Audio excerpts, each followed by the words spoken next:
மாவட்ட செயலாளர் தோழர் கரிகால் அவர்களே, இந்த நிகழ்விலே முன்னின்று வீரவணக்கம் செலுத்தி அமர்ந்திருக்கிற மாவட்ட செயலாளர்கள், மரியாதைக்குரிய களப்போராளிகள், இளைய அவர்களே, வசதிகள் இளைய அவர்களே, சவுந்தர் அவர்களே, சேத்பட்டு இளங்கோவன் அவர்களே, வழக்கறிஞர் அப்புன் அவர்களே, இந்த நிகழ்விலே பங்கெடுத்து நினைவேந்தல் உரையாற்றி அமர்ந்திருக்கின்ற கட்சியினுடைய தலைமை நிலைய செயலாளர் மரியாதைக்குரிய தோழர் பாலசிங்கம் அவர்களே, மரியாதைக்குரிய தோழர் தலைமை நிலைய செயலாளர் இளம் ஜெயக்குமார் அவர்களே, கட்சியினுடைய துணை பொதுச் செயலாளர் மரியாதைக்குரிய தோழர் எழில் கவர்னர் அவர்களே, எனக்கு பின்னால் இங்கே உரையாற்றிருக்கக்கூடிய இலங்கையுடைய முன்னாள் நாடாளுமன்ற உறுப்பினரும் ஜனநாயக தமிழ் தேசிய கூட்டணியினுடைய தலைவருமான மரியாதைக்குரிய சிவாஜி லிங்கம் அவர்களே, நிறைவாக நம்முடைய தலைவர் அவர்களுடைய வழிகாட்டுதல் அடிப்படையில் இங்கே நினைவேந்தல் உரையாற்ற வருகை தந்துள்ள கட்சியினுடைய பொதுச் செயலாளரும் விழுப்புரம் நாடாளுமன்ற உறுப்பினரும் அறிவியலமான மரியாதைக்குரிய ரவிக்குமார் அவர்களே, இந்த நிகழ்விலே பங்கேற்றிருக்கின்ற தோழர்களே, விடுதலை சிறுத்தைகளே, உங்கள் அத்தனை பேருக்கும் என்னுடைய மாலை வணக்கங்களை தெரிவித்துக் கொள்கிறேன். தமிழக விடுதலை போரில் வீரச்சாவடைந்த போராளிகளுக்கும் பொதுமக்களுக்கும் விடுதலை சிறுத்தைகளின் சார்பில் என்னுடைய சிறப்பார்ந்த வீர வணக்கத்தை தெரிவித்துக் கொள்கிறேன். தலைவர்கள் ஓரிரு நாட்கள் இருந்த இந்த இடைவெளியில் இந்த முள்ளிவாய்க்கால் நினைவேந்தல் கூட்டத்தை ஒழுங்குபடுத்த சொல்லியிருந்தார்கள். வழக்கம் போல இந்த நினைவேந்தல் கூட்டம் வெவ்வேறு மாவட்டங்களில் ஏதாவது ஒரு வெளி மாவட்டங்களில் இந்த கூட்டம் நடைபெறும். அங்கே இருக்கின்ற மாவட்ட செயலாளர்களை ஒழுங்குபடுத்துவார்கள். அப்படித்தான் கடந்த ஆண்டு சிதம்பரத்திலே மிகப்பெரிய அளவில் இந்த முள்ளிவாய்க்கால் நினைவேந்தல் பொதுக்கூட்டத்தை நம்முடைய தலைவர் அவர்களுடைய வழிகாட்டுதல் அடிப்படையில் ஒழுங்கு செய்திருந்தோம். தலைவர் அவர்கள் அந்த நிகழ்வுகளை பங்கெடுத்து சிறப்பான ஒரு உரையாற்றியிருந்தார்கள், நமக்கு வழிகாட்டியிருந்தார்கள். இந்த கூட்டத்திற்கும் தலைவர் அவர்கள் வர வேண்டும் என்று விரும்பினார்கள்.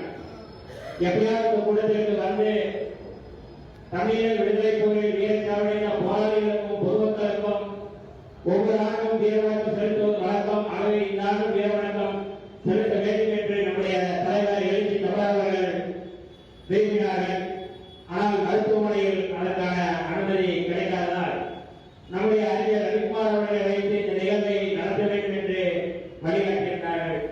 அந்த வகையில் மாவட்ட செயலாளர்களுக்கு தலைவர் அவர்கள் நேற்றைக்கு இரவு இந்த நிகழ்வை பங்கெடுத்து இந்த நிகழ்வை வெற்றிகரமாக நடத்த வேண்டும் என்று வழிகாட்டியின் அடிப்படையில் இந்த ஓரிரு நாட்களில் இந்த சிறப்பான கூட்டத்தை சிறப்பான ஏற்பாடு செய்திருந்த அத்தனை மாவட்ட செயலாளர்களுக்கும் குறிப்பாக தோழர் கரிகால் அவர்களுக்கும் இந்த நேரத்தில் என்னுடைய நன்றியை தெரிவித்துக் கொள்கிறேன்.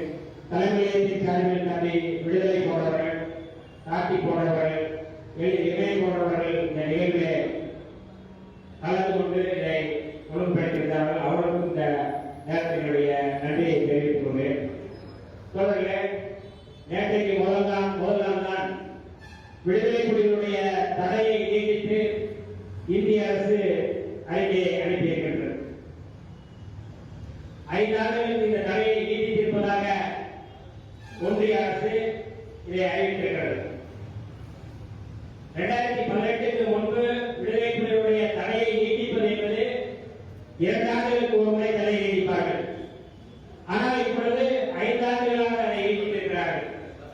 என்ன காரணம் அந்த கடிதத்திலே குறிப்பிட்டிருக்கிறது என்றால், விடுதலை புலிகளுடைய ஆதரவாளர்கள் தமிழ்நாட்டிலே இருக்கிறார்கள்.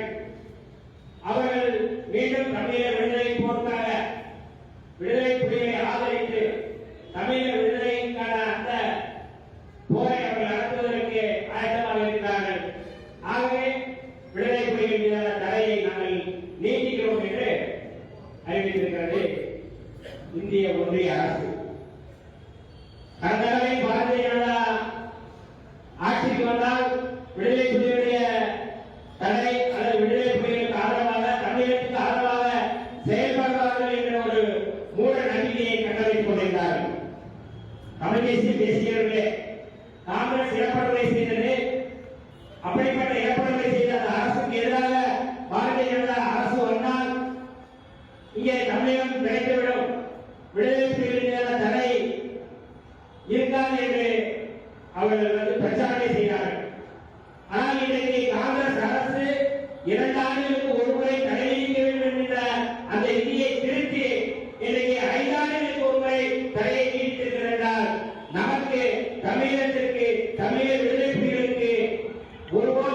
இந்திய அரசு அதனால இல்லை, அது காங்கிரஸாக இருந்தாலும் சரி, அது பாரதிய ஜனதா கட்சியாக இருந்தாலும் சரி, நமக்கு ஆதரவான சக்தி அல்ல என்று நாம் புரிந்து கொள்ள வேண்டும்.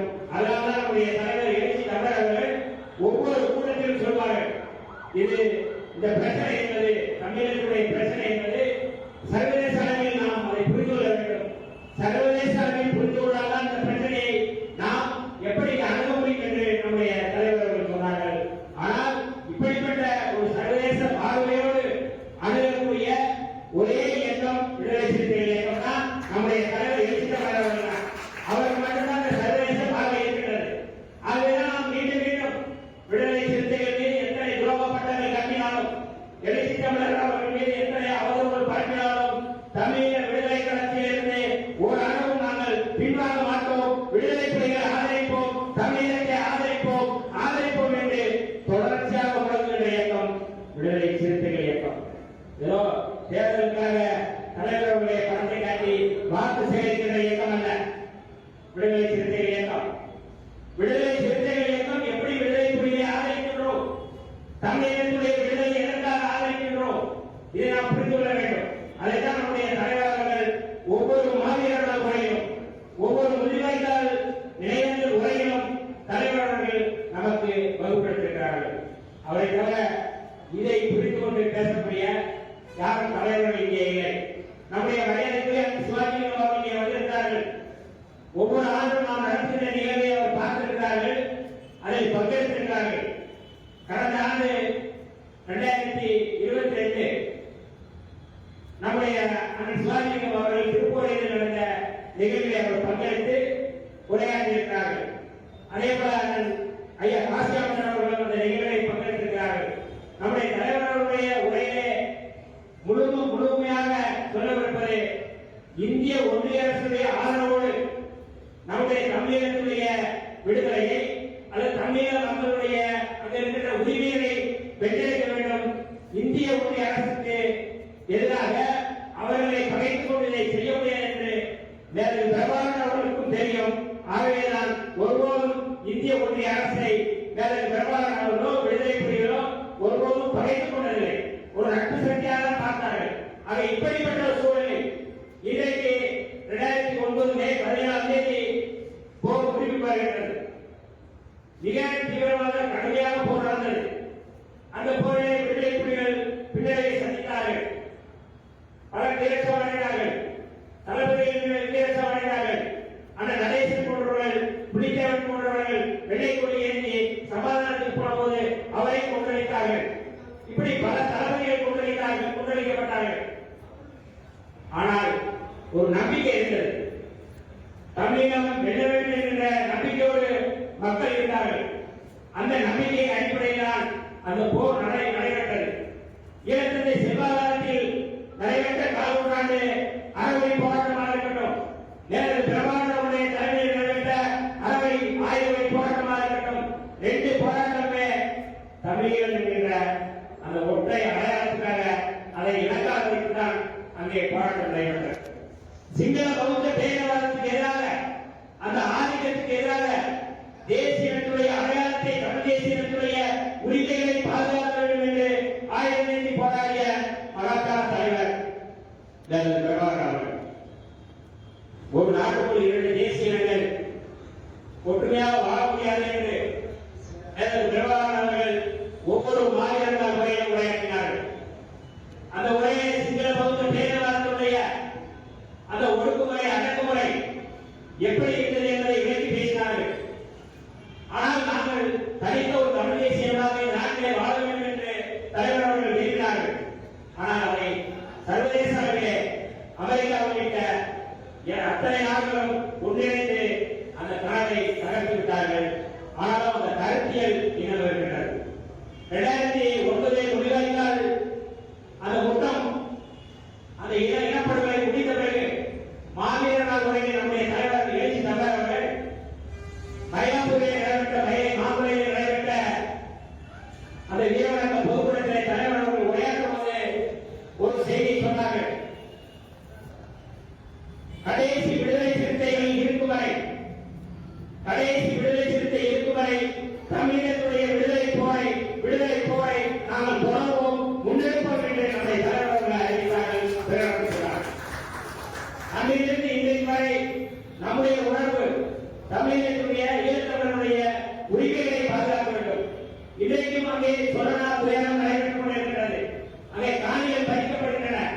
சொல்லியிருந்தேன்.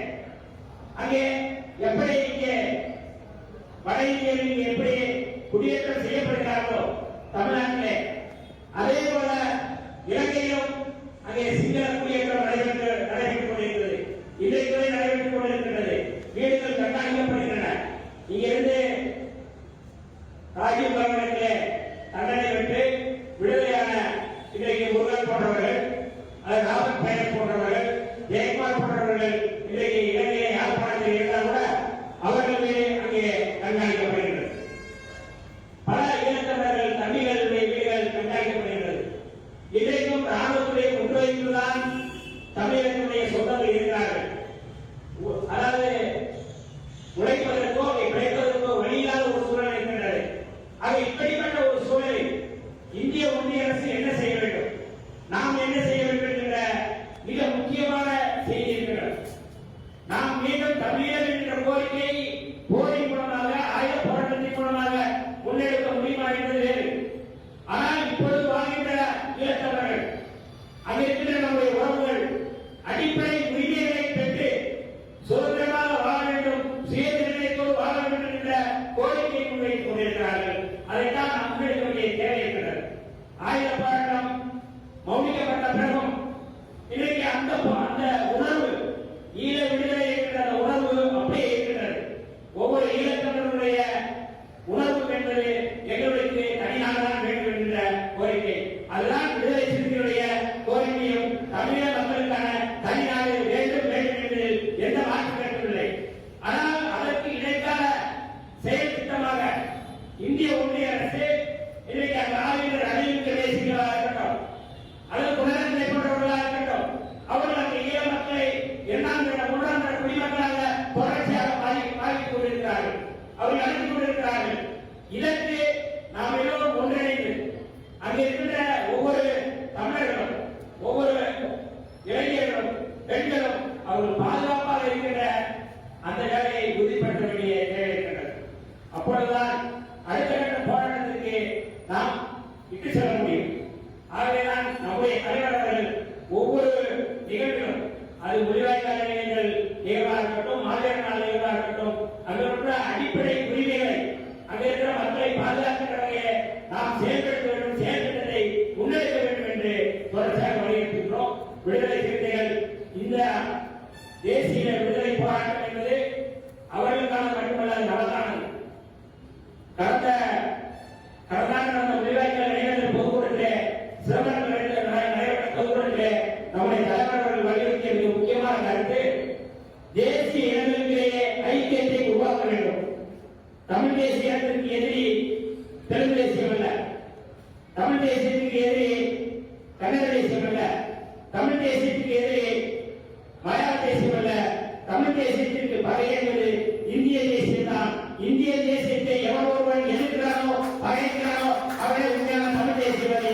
அந்த வகையில் இன்றைக்கு இந்திய அளவிலே நாம் இந்திய தேசியத்திற்கு எதிராக செயல்படக்கூடிய, இந்திய தேசியம் தமிழ் தேசியத்திற்கு எதிராக இருக்கின்ற கருத்தியை முன்வைக்கின்ற, துணிச்சலாக முன்வைக்கக்கூடிய ஒரு இயக்கம் என்றால் அது விடுதலை சிறுத்தைகள், நம்முடைய தலைவர்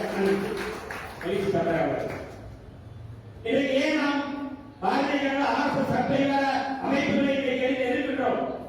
ஏன் ராஜபக்சேவை எதிர்க்கின்றோம்? ஏன் பிரபாகரன் அவர்களை ஆதரிக்கிறோம் என்ற அந்த கருத்தை கொண்டு நாம் பாதிக்க வேண்டிய தேவை இருக்கிறது. இன்றைக்கு பிரபாகரன் அவர்கள் படத்தை காட்டி, விடுதலை புலியை காட்டி வாக்கு கேட்கிறார்கள்.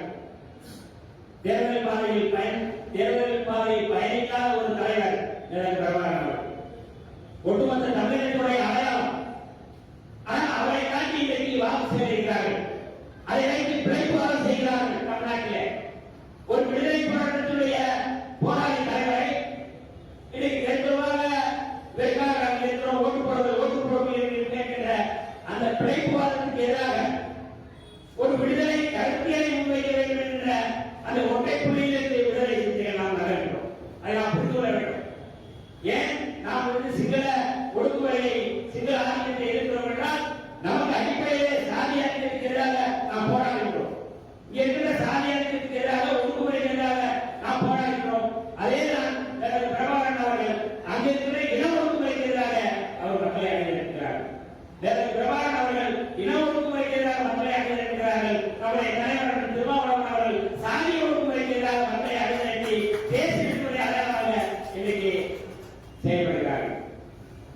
பாரதிய ஜனதா முன்வைக்கின்ற ஒரே நாடு ஒரே மொழி என்பது மரபணி தேசியத்தை முன்வைக்கின்றனர். அங்கே ராஜசேகராக இருக்கட்டும் அல்லது ரணில் விக்ரமசிங்கராக இருக்கட்டும் அவர்கள் முன்வைக்கின்ற அரசியல் என்பது அதே மரபணி அரசியல் தான். பௌத்த மயமாக்கல் தான், இங்கே இந்து மயமாக்கல். ரெண்டும் ஒன்றுதான். நாம் ராஜபக்சேவை எதிர்ப்பதும் மோடியை எதிர்ப்பதும் ஒன்று, ரணில் விக்ரமசிங்கை எதிர்ப்பதும் மோடியை எதிர்ப்பதும் ஒன்று. அங்கே பௌத்த மயமாக்கலை கொண்டு வந்து நிறுத்துகிறார்கள், இங்கே இந்து மயமாக்கலை கொண்டு வருகிறார்கள். இந்து மயமாக்கலுக்கு மிக தடையாக இருப்பது தேசியனுடைய அடையாளம். தேசியனுடைய அடையாளங்களை அடித்துரைப்பதற்காக ஒரே நாடு ஒரே மொழி என்பதை முன்வைக்கிறார்கள். இந்தியை அவர்கள் இந்தி மயமாக்கலை முன்வைக்கிறார்கள். அதே பௌத்த மயமாக்கலோடு சிங்கள மயமாக்கலை முன்வைக்கிறார்கள். ஆகவே இந்த கருத்தியலோடு தமிழ்நாட்டில் கருத்தியல் ரீதியாக கோட்பாட்டு ரீதியாக பிரபாகர் அவர்கள் என்ன முன்வைத்தாரோ அதே கருத்தியை நாம் இங்கே நம்முடைய தலைவர்களுடைய தலைமையிலே எழுச்சி தமிழர்களுடைய தலைமையிலே நாம் முன்வைத்துக் கொண்டிருக்கிறோம். ஒருபோதும் பிரபாகர் அவர்கள் இந்து அடையாளத்தை முன்வைத்ததே இல்லை. பாஜக கூட அந்த நேரத்திலே போராடும் பொழுது பிரபாகர் அவர்கள் ஒரு இந்து என்று சொன்னபொழுது அவர் ஒருபோதும் இந்து அடையாளத்தை ஏற்றுக்கொள்ளாதவர். இந்துவை ஏற்றுக்கொண்டார்கள், இந்து அடையாளத்தை ஏற்றுக்கொண்டால் சனாதனத்தை ஏற்றுக்கொண்டவர்களாக இருப்பார்கள், கணாசனத்தை ஏற்றுக்கொண்டவர்களாக இருப்பார்கள். ஆனால் வேறு பிரபாகர் அவர்களை கருதளித்தார்கள்.